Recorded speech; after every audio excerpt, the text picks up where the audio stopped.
Yes, 8th class हम moon के बारे में पढ़ रहे हैं। तो फर्स्ट आपकी फेज है new moon. When the moon is between the earth and the sun, जब मून अर्थ और सन के बीच में आ जाता है, then the side of the moon lit by the sun is away from the earth and the side of the moon that is towards the earth is dark। तो आने की वजह से वो जो उसकी साइड होती है अर्थ की तरफ की वो डार्क हो जाती है। In this position you do not see the moon at all, और इस पोजिशन में आपको मून दिखाई नहीं देता, जो कि कहलाता है new moon. New moon night is also called amavasya, इसे अमावस्या भी कहते हैं। Waxing crescent moon, as the moon moves its orbit towards the earth from the position 1 to 2, you can see a small sunlit portion of the moon surface। और जो waxing crescent moon होता है उसमें क्या होता है कि वो जब अर्थ के चक्कर लगाता है तो जितने पोर्शन पे उसके सनलाइट पड़ती है सिर्फ वही उतना ही स्मॉल उसका फेस दिखाई देता है। This is called crescent moon. The increasing size of the lighted part of the moon is called waxing. जो जब इसकी जो साइड बढ़नी शुरू हो जाती है, बढ़ती हुई साइड दिखाई देती है, तो वो कहलाती है waxing. First quarter, as the moon moves further from the position 2 of the position 3, the sunlight portion of the moon facing the earth becomes bigger. Within a week you see half of the moon, it is called first quarter. और जब वो portion बढ़ना शुरू हो जाता है, ये आपका न्यू मून है। न्यू मून के बाद ये लाइट इस पे आनी शुरू हो जाती है, तो वैक्सिंग मून क्रीसेंट मून कहलाता है। और जब ये हाफ पूरा दिखाई देता है तो हाफ मून कहलाता है first quarter. Waxing gibbous moon, as the moon moves further from position 3 to 4, you see more than half of the moon, it is called the gibbous moon. और जब ये पोजीशन बढ़ के हाफ से ज्यादा दिखाई देती है तो वो कहलाता है गिब्बस मून। और जब 2 वीक के बाद वो मून पे पूरी सनलाइट आनी शुरू हो जाती है, सनलाइट पूरी दिखाई देती है अर्थ की तरफ, तो वो कहलाता है फुल मून। और ये जो फुल मून है वो कहलाता है पूर्णिमा। और उस दिन जो है रात बहुत चांदनी कहलाती है, कि आज बहुत चांदनी रात है, और मैक्सिमम जो मूनलाइट होती है वो इस नाइट को होती है। Warning moon, after moonlight the sunlit portion of the moon facing towards the earth becomes smaller and smaller. This decreased size of the lighted part of the moon is called waning.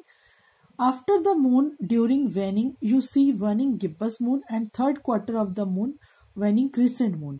Ultimately the moon completes the revolution around the earth and you see the moon, new moon. The increasing and decreasing size of lighted part of the moon as moon as revolves around the earth is called the phases of the moon. Waxing side में क्या था कि moon का थोड़े से part बढ़ना शुरू हो गया था, कि ये न्यू मून था, उससे थोड़ा सा क्रीसेंट मून दिखाई दिया, फिर हाफ हुआ, हाफ से ज्यादा हुआ और फुल मून हुआ। इसी तरीके से जब दोबारा से इसके ऊपर से इसकी जो पोर्शन है वो सनलाइट का कम होना शुरू हो जाता है, तो वो कहलाता है वैनिंग मून। जो फुल मून था उस पे फिर वापस से उसके ऊपर डार्कनेस आनी शुरू हो जाती है, धीरे धीरे वो डार्कनेस बढ़ती जाती है। तब वो मून जब छोटा होता चला जाता है और एक दिन वो बिल्कुल वापस उस दिन मून नहीं दिखाई देता, तो तब दोबारा से वो बन जाता है न्यू मून। तो उसका सूरज का मून का बढ़ना और उसका घटना, बढ़ने में कहलाता है वैक्सिंग, और जब वो घटता हुआ दिखाई देता है तो कहलाता है वैनिंग। एवरी 15 डेज बाद ये चलता रहता है। During a month you can see 1 new moon and 1 full moon. The time period between the 1 full moon and the next full moon is actually 29.5 days. जो एक मंथ के अंदर न्यू मून और फुल मून आप एक एक बार देखते हो, लेकिन जो न्यू मून दोबारा आता है उसका जो टाइम होता है वो 29.5 डेज होता है, या जो न्यू मून आता है उसका भी टाइम 29.5 डेज ही होता है। Phases of moon play an important role in our social life. In India many festivals are celebrated according to the phases of moon. जो इसके फेजेस हैं उसके हिसाब से इंडिया में उसको बहुत सारे जो फेस्टिवल्स हैं वो मनाए जाते हैं, जैसे कि दिवाली न्यू मून पे मनाई जाती है, महाशिवरात्रि 13th नाइट को मनाई जाती है जब वैनिंग मून होता है। बुद्ध पूर्णिमा और Guru Nanak birthday full moon day को मनाए जाते हैं। ईद उल फितर जो होता है वो उस दिन मनाया जाता है जब क्रिसेंट मून पहली बार दिखाई देता है। तो ये है आपका मून का बारे में। नेक्स्ट है the stars. We see many tiny stars in the sky at night. These stars are actually bigger than the earth. These stars only visible during the night. During the day, we can't see the stars due to bright sunlight.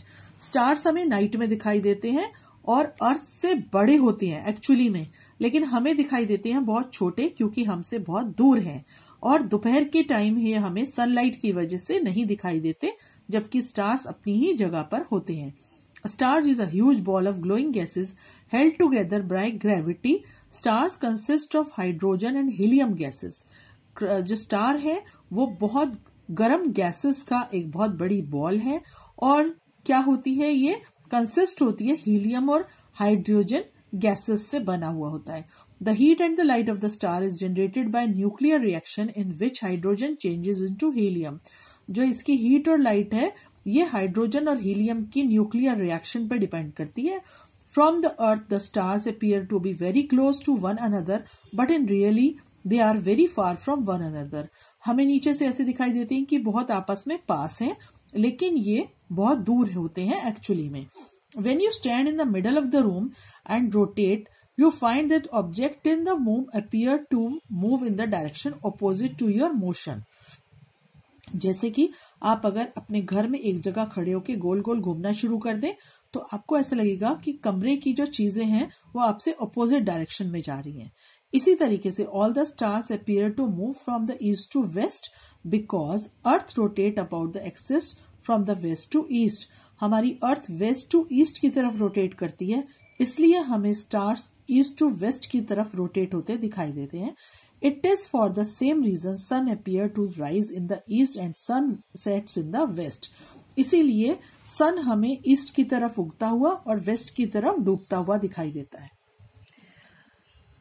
After a few moon, MCQ है, a small portion of the moon appear in the sky is called crescent moon.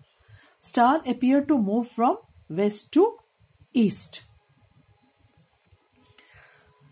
Next आपका है solar system topic जो हम next class में करेंगे।